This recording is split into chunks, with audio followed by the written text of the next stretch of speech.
नमस्कार, जोहार। झारखंड का एकमात्र सरकारी न्यूज चैनल क्लीन न्यूज में आपका स्वागत है। समस्या किसान से जुड़ा हो या हो पारा शिक्षकों का मुद्दा, हर खबर पर होगी हमारी पैनी नजर। सभी खबर सिलेक्टेड और काम की है, तो वीडियो के अंत तक बने रहें। साथ ही आप न्यूज को किस गांव या शहर से देख रहे हैं, हमें कमेंट में जरूर बताइए। आज का लाइक हम 100 रखते हैं, उम्मीद है कि आप इसे पूरा करेंगे। और रोजाना पंचायत चुनाव का अपडेट पाने के लिए चैनल को सब्सक्राइब कर बेल आइकन को प्रेस करें। तो चलिए जानते हैं आज का मुख्य समाचार। झारखंड में अगले आदेश तक स्कूल, कॉलेज, कोचिंग संस्थान सब बंद, सभी परीक्षाएं हुई स्थगित।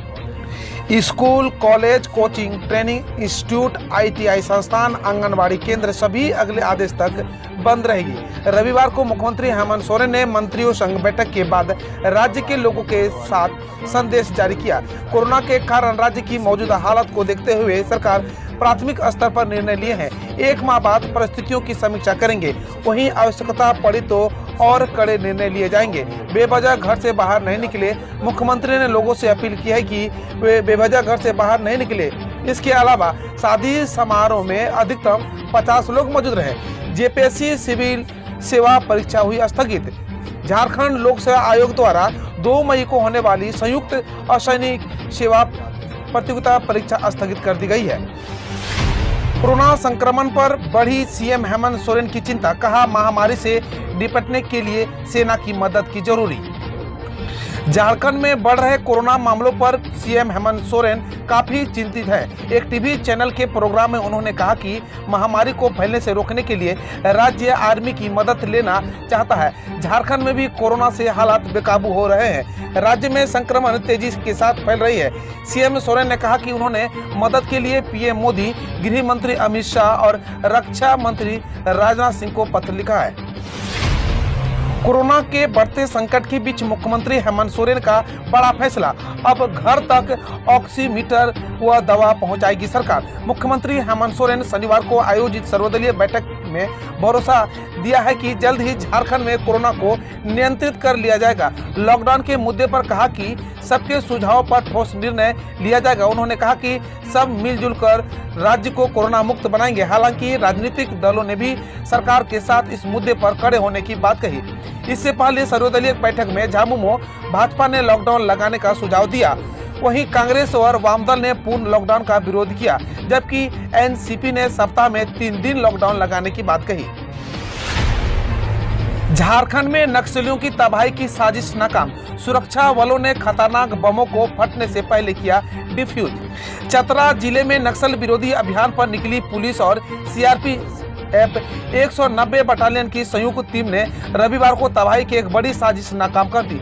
सुरक्षा बलों को निशाना बनाने के मकसद से नक्सलियों के प्लान किया गया 4 शक्तिशाली केन बम को LRP पर निकले जवानों ने बरामद किया। जिले के सर्वाधिक नक्सल प्रभावित कुंदा थाना क्षेत्र के खापिया मदारपुर जंगल में सुरक्षा बलों को ये बड़ी सफलता मिली है, जिसके बाद झारखंड जगुआर के बम निरोधक दस्ते ने भी मौके पर पहुंचकर बरामद बमों को डिफ्यूज कर दिया। झारखंड में किस तरह लगा लॉकडाउन, CM हेमंत ने दिया बड़ा ऐलान। झारखंड के मुख्यमंत्री हेमंत सोरेन ने राज्य में लॉकडाउन की पाबंदी लागू कर दी है। जनता के नाम जारी संदेश में CM ने कहा कि सभी परीक्षाएं अगले आदेश तक स्थगित कर दी गई है। School, college, coaching, training institute, RTI संस्थान, आंगनबाड़ी केंद्र बंद होंगे। मुख्यमंत्री हेमंत सोरेन ने मंत्रियों संग बैठक की जारी किए गए राज्यों के लोगों के नाम संदेश। पत्नी सहित 2 बेटियों और टीचर की हत्या के आरोपी दीपक ने उगला मर्डर मिस्ट्री का राज। जमशेदपुर के कदमा थाना अंतर्गत तीस्ता रोड में अपनी पत्नी, 2 मासूम बेटियों और शिक्षक की हत्या का आरोपी दीपक को पुलिस ने धनबाद पुलिस की मदद से गिरफ्तार कर लिया है। उसे धनबाद के HDFC बैंक से गिरफ्तार किया गया है। दीपक ने हत्या करने के बाद भी स्वीकार कर ली है। पूछताछ में दीपक ने घटना की पूरी कहानी और योजना के बारे में जानकारी दी। दीपक के पास से पुलिस ने नगद 1 लाख रुपये और हत्या के दौरान प्रयोग में लाया गया सामान और चाकू बरामद कर लिया है। PMKMY के तहत 6,69,000 महिला किसानों ने कराया रजिस्ट्रेशन, सालाना मिलेगी 36,000 रुपये पेंशन। किसानों के लिए शुरू की गई पेंशन स्कीम के तहत 21,27,600 67 लोगों ने रजिस्ट्रेशन करवा लिया है। इसमें से 6,69,624 महिलाएं हैं। महिला किसानों की इस जागरूकता से कृषि मंत्रालय गदगद है। हम बात कर रहे हैं पीएम किसान मानधन योजना की। यह योजना किसानों के बुढ़ापे का बड़ा सहारा बनेगी, इसलिए इसे रजिस्ट्रेशन करवाकर 60 साल की उम्र के बाद सालाना 36,000 रुपया पेंशन ले सकते हैं। इस पेंशन कोष का प्रबंधन भारतीय जीवन बीमा यानी LIC कर रहा है। मोदी सरकार ने प्रथम चरण में 5 करोड़ किसानों को प्रति माह 3,000 रुपये पेंशन देने का ऐलान किया है। डॉक्टर गोस्वामी बोले, गर्मा धान पर भी किसानों को मिले न्यूनतम समर्थन मूल्य। भाजपा के पूर्व प्रदेश अध्यक्ष डॉक्टर दिनेशानंद गोस्वामी ने मुख्यमंत्री हेमंत सोरेन से मांग करते हुए कहा कि राज्य सरकार न्यूनतम समर्थन मूल्य पर किसानों से गर्मा धान भी क्रय करे। उन्होंने कहा कि पूर्वी सिंहभूम समेत राज्य के कई जिलों में बड़े पैमाने पर गर्मा धान के फसल उपजाए जाते हैं। देश के विभिन्न राज्यों की सरकार किसानों से न्यूनतम समर्थन मूल्य पर गर्मा धान क्रय करती है, परंतु झारखंड में किसानों को यह सुविधा प्राप्त नहीं है। झारखंड हाई कोर्ट ने कहा, दवाएं ज्यादा दाम में बेची तो बर्दाश्त नहीं करेंगे। झारखंड हाई कोर्ट में कोरोना संक्रमितों को दी जाने वाली दवाएं ऑक्सीसाइक्लिन, रेमडेसिविर, फेविपिराविर नहीं उपलब्ध होने के मामले में सुनवाई हुई। 30,000 में रेमडेसिविर इंजेक्शन बेचे जाने की खबर पर अदालत ने नाराजगी जताते हुए कहा कि ड्रग्स कंट्रोलर और ड्रग्स इंस्पेक्टर अपने दायित्वों का निर्वहन नहीं कर रहे हैं। हाईकोर्ट के chief justice doctor Ravi Ranjan और जस्टिस SN प्रसाद की अदालत ने मौखिक रूप से कहा कि ऐसा प्रतीत होता है कि राज्य में दवाओं का जानबूझकर अभाव किया गया है। अदालत किसी भी कीमत पर कालाबाजारी को बर्दाश्त नहीं करेगी। आम लोगों को जरूरत दवा उपलब्ध कराना सरकार की जिम्मेदारी है, लेकिन ऐसा नहीं हो रहा है। नौकरी लगी तो भूला प्यार, महिला पुलिस ने कराई शादी। बिहार के गया जिले के एक ही गांव में रहने वाले प्रेमी जोड़े की महिला थाना परिसर में स्थित शिव पार्वती मंदिर में शादी कराई गई। दोनों परिवारों के राजा मंदिर से प्रेमी प्रेमिका ने मंदिर से 7 फेरे लिए और एक दूसरे की वरमाला पहनाया। दरअसल 3 वर्षों के प्यार में दरार तब उत्पन्न हुई जब लड़के की नौकरी धनबाद रेल मंडल में गुरुडीप में हो गई। प्यार में चांद तारे तोड़कर लाने का वादा करने वाला प्रेमी संतोष नौकरी मिलते ही अपने वादे से पलट गया था। प्रेमिका ने हिम्मत नहीं हारी और कानून का सहारा लेकर प्रेमी को शादी के लिए बाध्य कर दिया। अब खबर देश दुनिया और देश की विभिन्न योजनाओं से। कोरोना की दूसरी लहर से हाहाकार, क्या नया प्रोत्साहन पैकेज देगी मोदी सरकार, बता रहे हैं नीति आयोग के उपाध्यक्ष राजीव कुमार। नीति आयोग के उपाध्यक्ष राजीव कुमार ने कहा कि कोविड की दूसरी लहर के बीच देश को उपभोक्ता और निवेशक धारणा को लेकर अधिक अनिश्चितता के लिए तैयार रहना चाहिए। कुमार ने रविवार को कहा कि इस स्थिति से निपटने को सरकार जरूरत होने पर राजकोषीय उपाय करेगी। कुमार ने इस बात को स्वीकार किया है कि संक्रमण के मामले बढ़ने की वजह से मौजूदा स्थिति पूर्व की तुलना में अधिक कठिन हो गई है। हालांकि इसके बावजूद उन्होंने उम्मीद जताई है कि 31 मार्च 2022 को समाप्त होने वाली वित्त वर्ष में देश की अर्थव्यवस्था 11% की दर से बढ़ेगी। मृत शरीरों का जनाजा, CRPF और सबकी गिरफ्तारी से लेकर बंदीगिरी तक ममता के लीक्ड टेप से जानिए उनका काला सच। इन दिनों ममता बनर्जी के अजब गजब नखरे सभी देख रहे हैं, चाहे वो अपना टूटा पैर लेकर व्हील चेयर पर राज्य का दौरा करना हो या फिर PM मोदी को उल्टा सीधा सुनना हो। ममता बनर्जी ने अपनी ओर से बंगाल की जनता को मनोरंजन करने के लिए कोई कसर नहीं छोड़ी है, लेकिन एक वायरल वीडियो क्लिप ने ममता बनर्जी के उस स्याह पहलू को उजागर किया है जिसके बारे में जानते तो सब हैं, परंतु बोलना शायद ही कोई चाहता हो। कोरोना कंट्रोल करने के लिए फिर लगेगा लॉकडाउन, जाने अमित शाह की जवाब। देश में कोरोना वायरस का कहर जारी है। दूसरी लहर ने पूरे देश में तबाही मचा दी है और ऐसा पहली बार है जब भारत में एक दिन में 2.5 लाख से ऊपर कोरोना के केस सामने आए हैं। कोरोना की बढ़ती इस भयावह रफ्तार को देखते हुए एक बार फिर से देश में लॉकडाउन की आहट सुनाई देने लगी है। फिलहाल देश की करीब 57% आबादी पाबंदियों की जद में है, मगर जिस तरह से कोरोना बेलगाम हो चुका है, ऐसे में सरकार के पास एकमात्र विकल्प लॉकडाउन बचता है। पटक पटक के धोई गई अस्पताल वहीं बनाएंगे, गैंग वापिस आ चुकी है। इस बार भी इसका निशाना सनातन धर्म है। कोरोना की दूसरी लहर का प्रभाव बढ़ने के साथ ही कुछ लोगों ने जबरदस्त वापसी की है। एक है गिद्ध राजनीति करने में माहिर राजनीतिज्ञ, जिनकी ऐसी विपत्तियों पर मुस्कान देखते ही बनती है। और फिर आते हैं वो लोग जो ऐसी आपदाओं के लिए भी सनातनियों को दोषी ठहराते हुए अस्पताल की मांग करते हैं। इसकी शुरुआत की स्वयं राहुल गांधी ने की है। राहुल गांधी ट्वीट करते मोदी सरकार की कोविड से निपटने के 3 तरीके, तुगलकी लॉकडाउन लगाओ, घंटी बजाओ, अब प्रभु के गुण गाओ। लेकिन जनाब यह नहीं रुके, वे ट्वीट करते हैं न टेस्ट है, न अस्पताल में बेड, न वेंटिलेटर, न ऑक्सीजन, वैक्सीन भी नहीं, सब एक उत्सव का ढोंग है। कोरोना को कैसे हराया जाए, मनमोहन सिंह ने पीएम मोदी को लिखी चिट्ठी, दिए 5 सुझाव। देश में कोरोना संक्रमण से मचे हाहाकार के बीच पूर्व प्रधानमंत्री मनमोहन सिंह ने प्रधानमंत्री नरेंद्र मोदी को चिट्ठी लिखी है और वैक्सीनेशन को तेज करने का सुझाव दिया है। कोरोना से हो रही तबाही का जिक्र करते हुए पूर्व पीएम ने वैक्सीनेशन को लेकर 5 सुझाव दिए हैं। इनमें से यह भी कहा है कि 45 साल से कम उम्र के लोगों को टीकाकरण की भी छूट दी जाए। जाओ मर जाओ, बीजेपी नेता को दिया गया लखनऊ कोविड सेंटर अधिकारी का जवाब भयावह है। देश में कोरोना वायरस का कहर दिन प्रतिदिन बढ़ती ही जा रही है।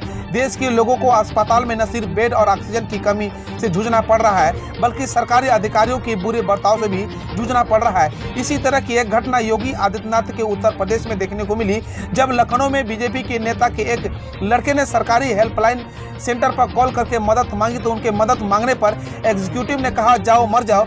अब पीड़ितों ने तब इस मामले की शिकायत सीएम योगी से की है। 1 जुलाई से केंद्र के कर्मचारियों को बड़ा फायदा होगा, जानिए कैसे मिलेगा। जब से केंद्र सरकार ने अपने करीब 52 लाख केंद्र कर्मचारियों को फिर से बहाल करने का ऐलान किया है, तभी से केंद्र के कर्मचारी इस बात को लेकर भ्रम की स्थिति में है कि यह बदलाव उनकी सैलरी को आखिर किस तरह प्रभावित करेगी। हालांकि ये तो तय है कि केंद्रीय कर्मियों की सैलरी बढ़ने जा रही है, लेकिन 1 जुलाई से उन्हें किस तरह फायदा होगा, आइए बताते हैं। केंद्रीय कर्मचारियों का डीए 17% से बढ़कर 28% हो जाएगा, जिसमें 3% और एक्सपेक्टेड 4% की बढ़ोतरी शामिल है। डीए की बढ़ोतरी 1 जनवरी 2021 से बकाया है। महाराष्ट्र में शिवसेना एमएलए के बिगड़े बोल, कहा मुझे कोरोना वायरस मिलता तो मैं देवेंद्र फडणवीस के मुंह में डाल देता।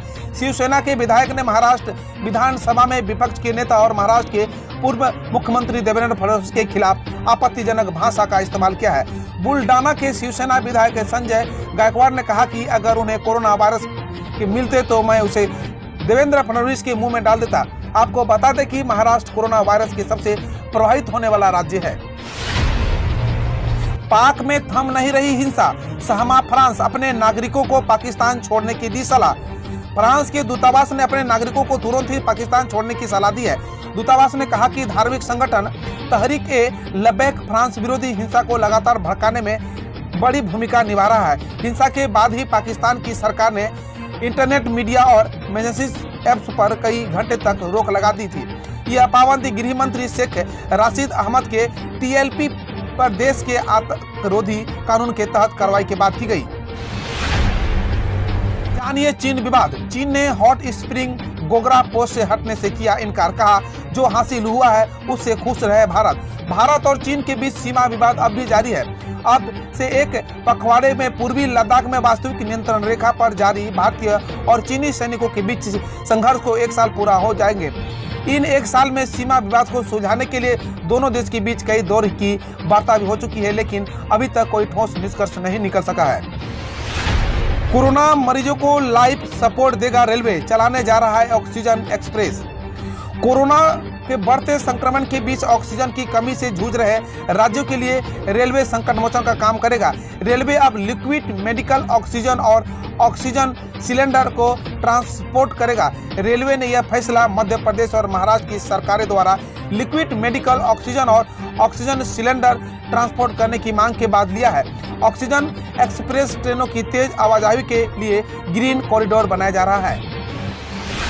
कोरोना के चलते राहुल गांधी ने रद्द की बंगाल में अपनी सभी चुनावी रैलियां, अन्य नेताओं को भी दी सलाह। देश में कोरोना वायरस के बढ़ते मामलों के बीच कांग्रेस नेता राहुल गांधी ने बड़ा फैसला लिया है। पश्चिम बंगाल में बचे हुए बाकी चरणों के चुनाव में कांग्रेस नेता राहुल गांधी एक भी चुनावी रैलियों में नहीं करेंगे। कोरोना वायरस के बढ़ते मामलों को देखते हुए राहुल गांधी ने पश्चिम बंगाल में होने वाले अपनी सभी रैलियों को रद्द कर दिया है। साथ ही उन्होंने सभी राजनीतिक दलों पर इस पर विचार करने की सलाह दी। इस बात की जानकारी उन्होंने ट्वीट के जरिए दी।